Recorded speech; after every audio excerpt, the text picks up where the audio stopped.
What's up, guys? It's me. I'm back with another video yet again. The name of this video is going to be called How to Get a Job. This is going to be something different because I want you guys to put yourself in someone else's shoes for a second, especially those of you that has been very hard on someone, trying to make them get a job. Um, or suggesting that they should get a job. I want you to put yourself in that person's shoes. So I'm not going to be bashing anybody. I'm actually going to be a voice to those that go left unheard, to those where it's hard for you to get someone to understand why you can't get a job, and even if you do get one, why you can't keep it. So I got my poster board here, right? And I wrote down a few things. So it's called How to Get a Job. Now, it really should be how hard it is to get a job. So anyway, let's start with number one. Because I tried to record it the first time, but it ain't turn out right. Anyway, number one. First off, you're going to be receiving phone calls from family and friends, those that claim that they care, that's going to be bashing you, blase, blase, because they're tired of you asking them for assistance. They're tired of you asking them for help. So they're going to say, get a job. Why don't you just get a job? Okay. Now, in order to go down this list here, which I'm actually not done, I got a whole lot more to write. Let's say, for instance, those friends and those family that you've reached out to for help, for assistance, turned their backs on you. Nobody is no longer in your corner. So you're all alone in this world. All you got is yourself. You, yourself, and yourself. So you sit back and now you have insecurities. Now it's like, you know what? Maybe I should get a job. First and foremost, the first thing you want to do is consider safety. Safety first at all times. Oh, so for instance, the city that you're living in is Chicago. You live in the city of Chicago, which everybody claims to be the murder capital in the United States, which technically is not really true. That's just everyone that wants to put that out there and say that, or whatever the case is. Anywho, you live in a dangerous city of Chicago. Very dangerous. Okay. First of all, you want to think about your safety. Safety first. Okay. Number three, the area of the job. You want to make sure that you get a job in a very safe area. Say, for instance, Tinley Park, Oak Forest, Orland Park, Palos, but you live in the city of Chicago. So you have to go outside of your neighborhood, which may take time to get to that job, um, or possibly downtown.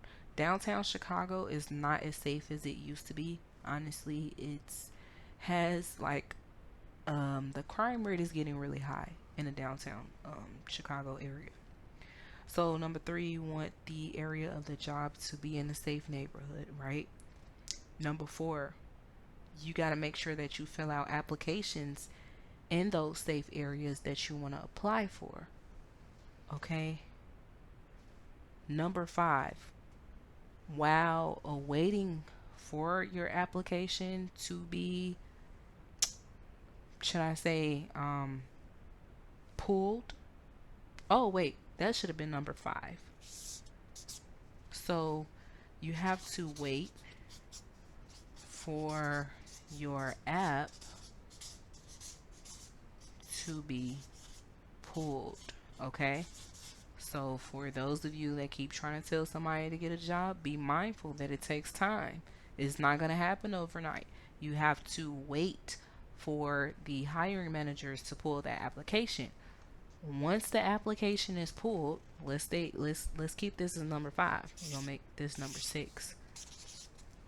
So once the application is pulled, you're gonna get called in for an interview. That interview has to be at a time that's good for you, or maybe for the job. Okay, I mean for the company. So that's the thing. Now you got to get to this interview, but you have no money, you have no family, you have no friends. Everybody keeps telling you to get a job. You finally did the application, you got an interview. How are you going to get there? Let's talk transportation.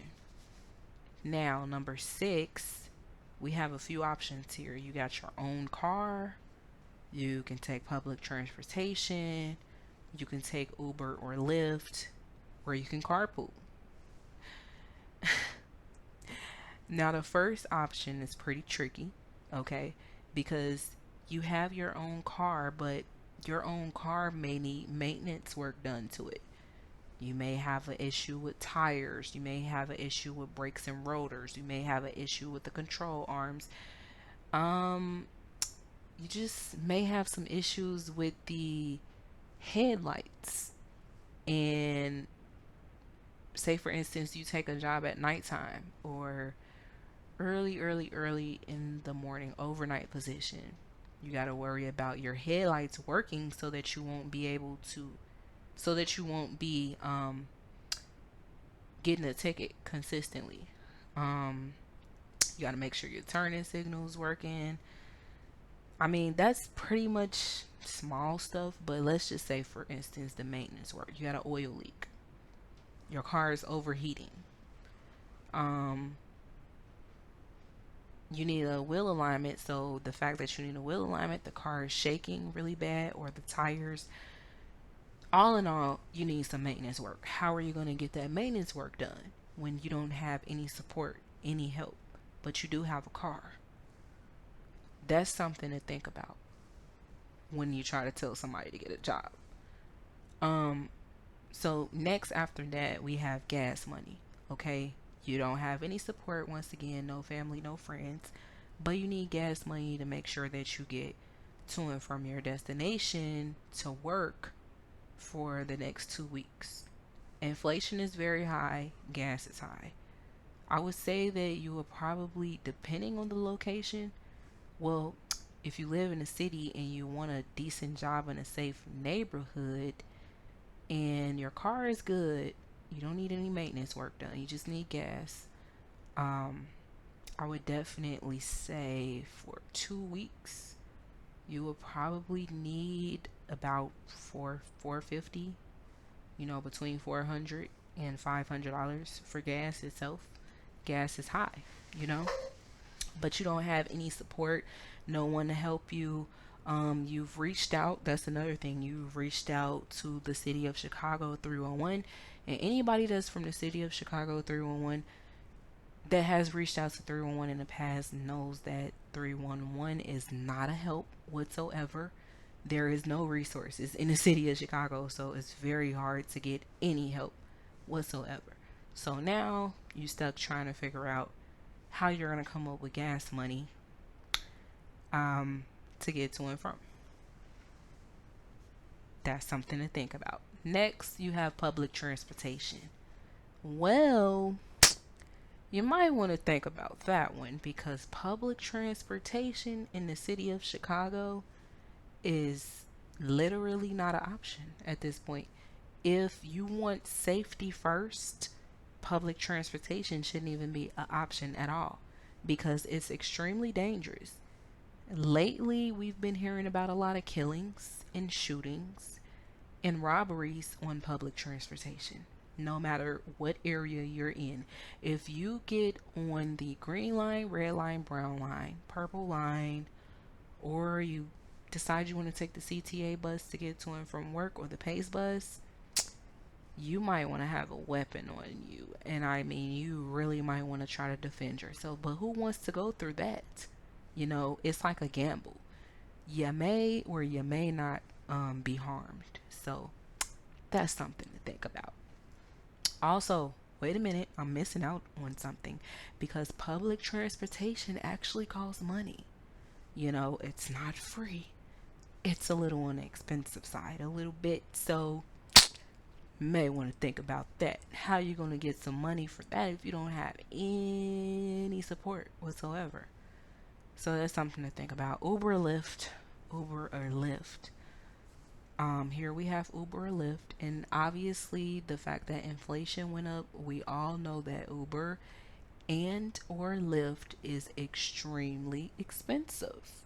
Especially if you think you about to take a Uber or Lyft back and forth to work every single day, honey, you gonna need some money. And where you gonna get that from? Because you don't have any support, any family, or any friends. Okay, that's something to think about. Next, we have carpooling. How can you carpool if you don't have any support? Yeah, I don't think that's gonna happen. So, I don't even know why that's on the list. You don't have any support whatsoever, so no one is available for a carpool. That sucks. But let's just say, even if you did have family and friends in your corner, um, you're literally going to be gambling with that one too. Because who's to say that this specific person wants to take you to and from work every single day? Or the days that you need to go to work might not fit their schedule. So, yeah, that's something to think about. So, there we have it with the transportation. You gotta get to your interview. How are you going to get there? And looks like you don't have any weight there. That's a little hard. Okay, so moving on. Number 7. Now, let's just say you made it to the interview because you scrapped up a few couple dollars to hop on public transportation here to get where you need to go.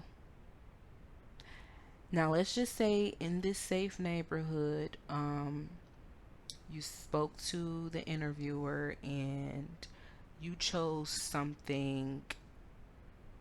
Actually, nothing is really no hours is really safe in the city of Chicago, but let's just say you chose some reasonable hours, um which is about some reasonable hours would be about 9 between 9 a.m. and 2 p.m. when all of the kids are in school. So let's just say you chose between those hours to get to where you need to go. So you get there to the interview, right?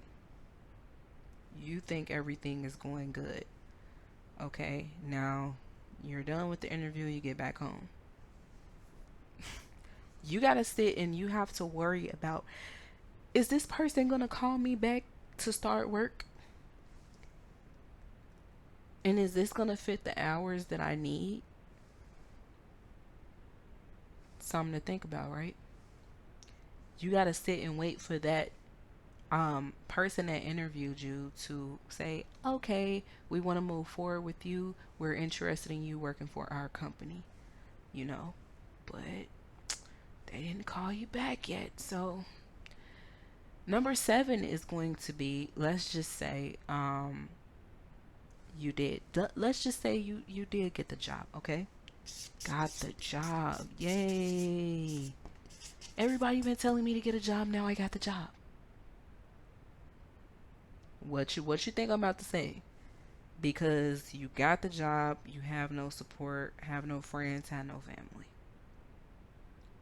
Now you gotta sit and think about, God dog it. I done set up here and I got a job and I don't know how I'm gonna make it to and from. I don't have anybody that's willing to help me through this right now. So you decide, you know what? Let me call one of my friends to see if they'll help me. Call your friend. Tell them you got the job. Oh, that's good. I'm so proud of you. That's so good for you, Jermaine. We just gonna say your name is Jermaine. That's so good. I'm so proud of you, Jermaine. So, what's it looking like? What's the hours? Blah blah. So you start, bragging to them about the hours, how much you get paid. Then you finally build up the courage to say, you know what, um, Alicia, which is your friend's name, I was wondering if you can like take me to and from work of all the days that I need to be there. I got to start orientation, blase, blase. I just need to be able to get to and from for the next couple weeks until I get my first check. Alicia's like, oh, no, I don't know how that's gonna work. Did you try to ask your mother? Did you try to ask your father? Did you try to ask your brother, your sister? And you're like, yeah, I tried already. Nobody wants to help me. Oh, yeah, I don't know what to tell you. I can't do that because I have a situation going on. My car, people always got excuses. But these always tend to be the people that tell you you need a job for some odd reason. So you hang up the phone on Alicia because there is no need of talking to Alicia anymore. So you build up the courage and say, well, let me try to reach out to the same family members that turned me down when I needed help. Now you calling your peoples and you like, yeah, I got the job. And you start bragging to them about all the hours that you work, the pay that you work, and you tell them that you need help getting to and from work for the next 2 weeks until you get your first check. Some odd reason, everybody has an issue with that. Nobody can help you. Everybody has excuses.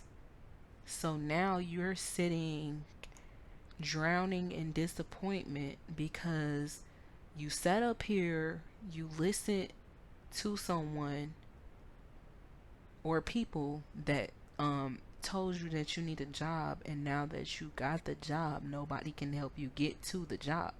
Knowing that you need the money to be able to support yourself so you won't be out here asking anybody else for anything.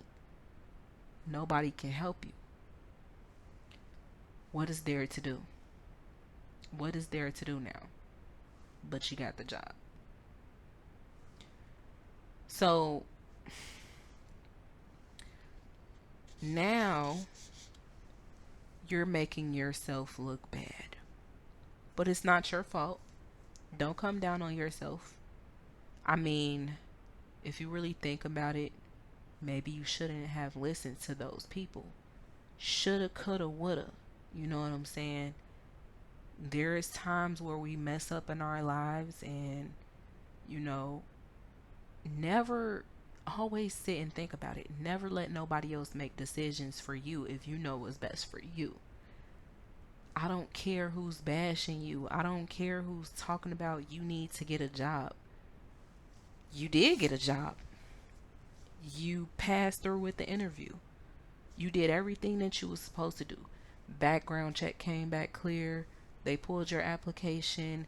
Perfect job offer. Working, I want to say a full time. You working full time hours, making $25 an hour. But you can't get there.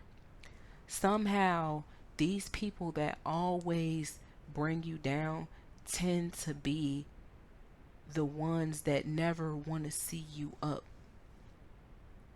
They don't want to see you up because they're afraid of your come up. They don't want you to get there before they do.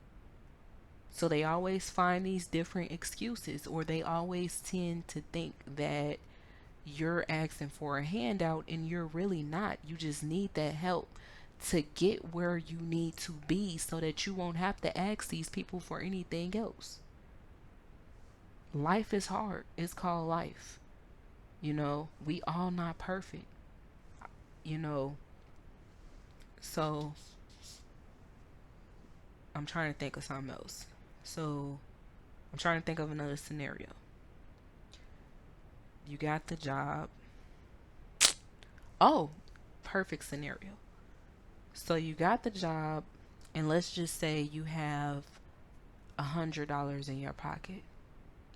Gas is expensive in the city of Chicago or all over. So you on E. You've been driving around on, well, you're close to E. You've been driving around close to E for a few days or whatever. Your car needs a fill up every couple days. So you got $100 in your pocket. That's all you literally have to your name. That's all. Somebody, one of your friends or family got tired of you asking them, so they just cash apped you and told you they don't have nothing else for you. That's all they got. And sent you $100. Now you want to be mindful with that $100. Now you're thinking, I need to prioritize this $100. I don't want to spend it on nothing stupid. Oh, but let's not forget, you need uniform.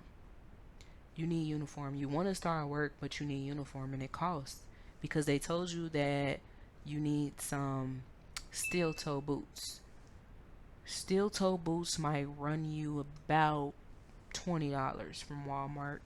20 between 20 and $25, right? So now at that time you're left with 80, okay? Because you went to go get your steel toe boots. You already got like some black, cause okay, so you need like a black collar shirt. You can probably go to a cheap store. Let's just say um a thrift store.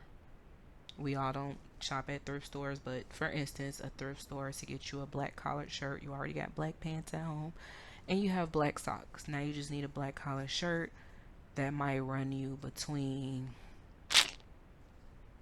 under $10. Let's just say under $10. So now you're left with 70, 75. You got to put this in your tank to get to work till you get your first check. And you don't get your first check for another 2 weeks. Let's just say you want to go ahead and go for it. Give it a shot so you can get everybody off your back. Okay? Now you start the job. Okay? So I'm writing all sloppy and stuff. So now you started the job. What everything that's left in your pocket is everything that you have left in your pocket, $75. Let's just say, for instance, you got $75 left because you have to go and get your uniform and be prepared for work.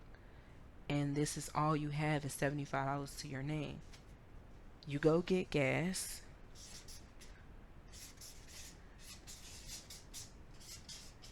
Go get gas. Okay. Number 9. And by you being close to E, I would probably say if you put $50 in your tank. Now, today is Monday because it's the fresh start. So you have to work Monday through Friday. All right. So,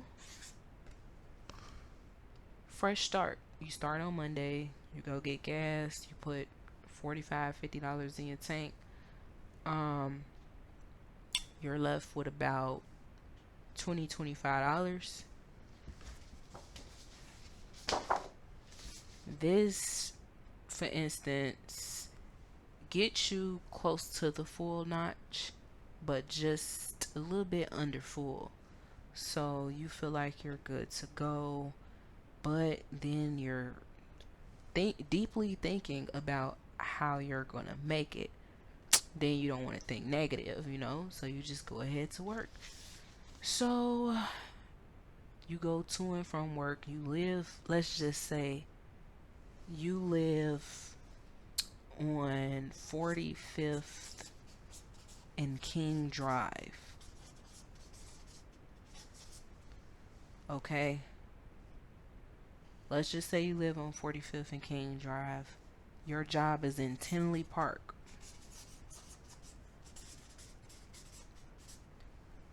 That's a pretty far distance.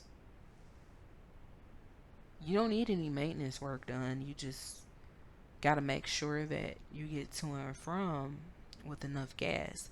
If you live on 45th and King Drive and your job is in Tinley Park, yeah, that's a gas guzzler right there, you know. So, you go to work, you make it to work. By that third day, that Wednesday, now you're all the way underneath half, and you have about $20 left to put in your tank. Put that in your tank. I want to say once you put that in your tank, you are back up where you came from again. A little bit under full. But the thing about it is, you made it through the week. You made it. Yay. You made it through the week with trying to manage $100 for work. It's Friday.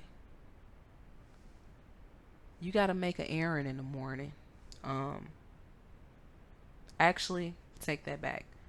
That next day is Saturday. You get off work, you're tired. I'm sorry, it's Friday. You get off work, you're tired, you go home. You're not even thinking nothing of it. You just want to lay down. You made it through 1 week of work, okay, with $100. Actually, with $75. You wake up in the morning, Saturday, you got somewhere to go, you got to make a run. Very important. Let's just say a doctor's appointment, because you do have to get to the doctor's. Make sure that your health is good. You might have to go to the grocery store, or, you get EBT. You don't use any money for food. You get EBT because you're struggling, right? So you start up the car and realize you are back on E. You realize you're back on E. At that point, what the hell are you going to do? Because you still didn't get your check. You're not going to get your check for another week. So at that point, all of your friends and family, they cut you off. Nobody's talking to you.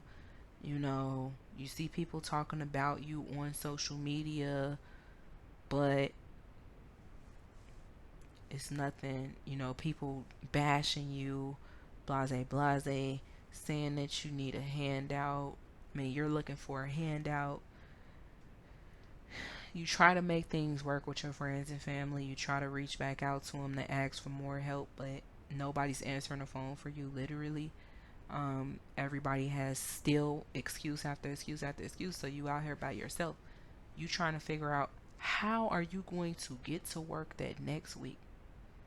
Your job is definitely not going to help you because they're relying on you to come back to work. What should you do in this instance? Should you drive on E to get to work, or should you just call it quits? Being in a situation like this, you don't have a reason. I mean, you don't have any other option but to call it quits. That would probably be the best thing for you. So you decide, I'm going to call it quits. I'm not going to work this job anymore. I can't make it. How am I going to be able to get to work? How? So next thing you know, you call in. You say you're just not going to be able to make it for Monday. Next thing you know, you let them know that you're no longer going to be able to work for the company. Either you tell them or you don't. Now you back at square one all over again. Oh, let's not forget, you worked a full week, 1 full week, and you getting paid $25 an hour. That check that you've been waiting for finally comes to you 2 weeks later. Direct deposit. Now you got the money, but you can't work there anymore. You already called it quits because you wouldn't be able to make it to work. Now it's just looking terrible for you. So now you got a few $100s in your pocket, and at this point you're so down and out, you don't know what else to do. You know, also another thing, be mindful. The person that you live with, you have to pay that person some money because you're staying in their house. Possibly rent money because you're staying in their house. So, I mean, it's all over with for you. Now everybody's back bashing you all over again, still telling you to get a job. You got the money, you can get a job, but little do they know you have bills also that you had to take care of. You have to fill your tank up. You got to make sure you keep gas in your tank. This is the thing here. Even if you was to get another job, you're going to be putting yourself in another position all over again because you just paid someone who you live with rent, okay, for staying there. Let's just say a shared house or something like that. You're paying the shared house about 250 ish or $300 a month. Um, or if you staying with a relative or something like that, someone that literally does not want to help you, but they feel like, hey, you staying in my house, you need to give me something. So you give that relative or somebody 250, 300. Now you left with like $200. So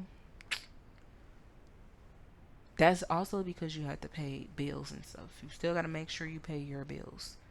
Phone bill, car insurance, yeah, and stuff like that is a little on the expensive side. So at this point, what are you to do?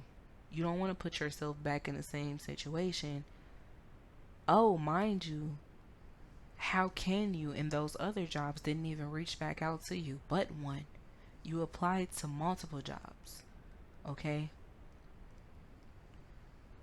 So that's something to really think about before y'all try to judge somebody and say, just get a job because they're asking you for help.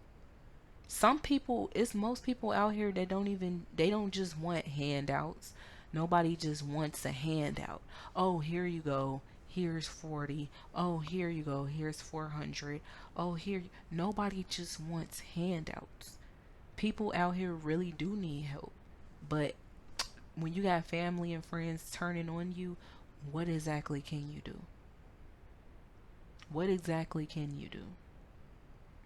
The minute that you do get a job, nobody wants to help you still. Everybody has these different excuses as to why they can't help take you to work or give you money for public transportation or put you in an Uber or a Lyft, you know? Another thing I didn't even mention on my poster board is mental illness. You want to make sure that, first of all, there's two things I didn't mention before I end this video.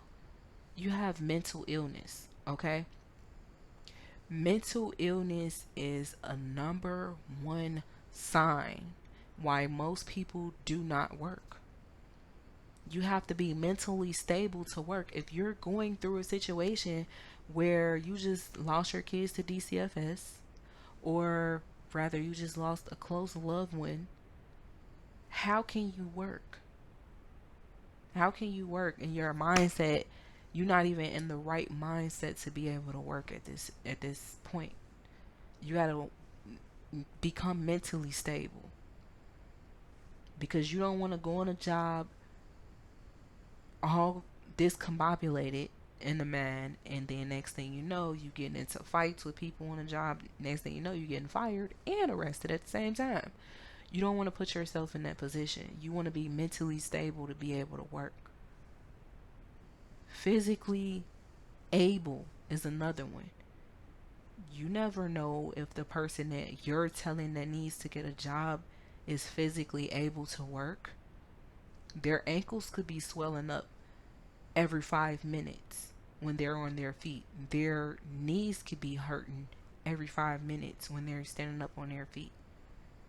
You know, also, there's people that have health issues.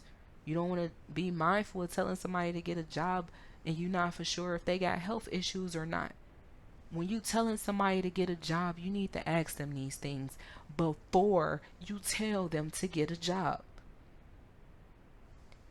When you tell somebody to get a job, you say, you know what? How about this? You get a job, I can take you to and from. My word is my bond. I'll take you to and from until you get your first check. If you want to be that help for that person to see them succeed, you would try to help them through it. You would ask them about their mental health. Are you okay? Is you okay to work? You know, you mentally okay to work? Is you physically able to work? You know, you want to stay up to date with them on did they get the job as well. You want to be understanding, period. You know, even if you don't, even if you can't take them to and from work, but you got money out the ass because you on Facebook and Instagram and TikTok showing off all the money that you get, help that person that you telling to get a job. You want to flex and stunt on social media showing everybody else how much money you got. The same person that you saying that needs to get a job to get money like you, help them then. Also, another thing, you want to make sure this person is safe. You don't want to just tell them to get a job and disregard their life. Everybody lives matters, not just black lives. Every life matters. Seriously, think about these things before you open up your mouth and tell somebody they need to get a job. The reason why I'm saying this is because I've been in this situation multiple times. I'm currently going through the situation, so I know how it is when you can barely fend for yourself and speak up, because they literally, people don't want to hear it. You know, real talk. A lot of people don't want to hear that. They feel like everything that I'm breaking down to you right now is nothing but excuses. You try putting yourself in somebody else's shoes that's going through this situation on this whole entire poster board. Put yourself in their shoes. Think about it. You know? Let's go over this before I end this video. So number one, you got phone calls from friends and family, people yelling at you, you know, telling you get a job, blase blase. I can't help you. You're gonna have to get a job. You gotta worry about that. Number two, safety first.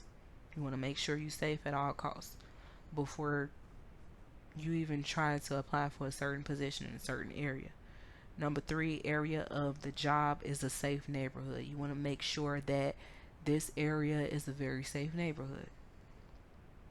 Number four, filling out applications. You want to make sure that you fill out job applications in a safe area, safe neighborhood. So that connects to number three. Number five, you got to wait for your application to be pulled. You got to wait for that call back. You got to wait for the call back from the hiring managers, from the company to, you know, get the job interview first. Another thing, some of y'all might try to say, oh, temp agencies. A lot of temp agencies is not safe. And a lot of them in Chicago, you can go to a temp agency, but they're going to send you very far out. Bolingbrook is very far out. They're going to try to send you about 45 minutes to an hour away. Some temp agencies will say, oh, you can ride transportation with us, but what they don't tell you is they can leave you stranded out there. I've done it before. They left me stranded a couple times. I gave up on it. I'm not doing that. So yeah, before y'all even try to say anything about temp agencies, don't even think about it. Okay? And also, temp agencies is you must work full time. They don't have any part time temp agencies that I know of. So yeah, gotta wait for your app to be pulled. Number 6, you may have your own car. That car may need maintenance work, or you need gas money. Either or both. Public transportation, CTA, train, or PACE, or the bus. Not safe. I'm gonna just put on here, not safe, unless you just ready to lose your life. Then go ahead, shoot for it. You got Uber and Lyft. Expensive. I'm gonna put on here, expensive. You need money, like real money, to be able to take Uber and Lyft every single day for 2 weeks straight. That's a lot of money. Carpooling. I mean, who gonna carpool when everybody just literally left your side just because you need help? So then number 7, you got the job. You got the job, okay? But you got to make it to your interview, which you made it to your interview. Um, Number 8, you started the job because somebody gave you $100. So you was able to put um, what did I say, 45, 50 in your tank, and it got you a little bit under full. You made it. You was able to really like push yourself to make it throughout the whole entire week. Um, Knowing that you live between 45th and King Drive and Tinley Park, your job is in Tinley Park. Um, Number 10 was you made it because you made it throughout the whole entire week, but everything after that just falls right back down again because you're not able to make it that next week. You don't have any more gas money or anybody that's going to be willing to help you. Then you finally end up getting your check the week after, which happens to go downhill because you have to pay the person that you live with, you got to pay bills, and you only left with a little bit of money to get to work if you was able to get a job. So that, my friends, is how it is struggling to get a job. And that concludes this video for today.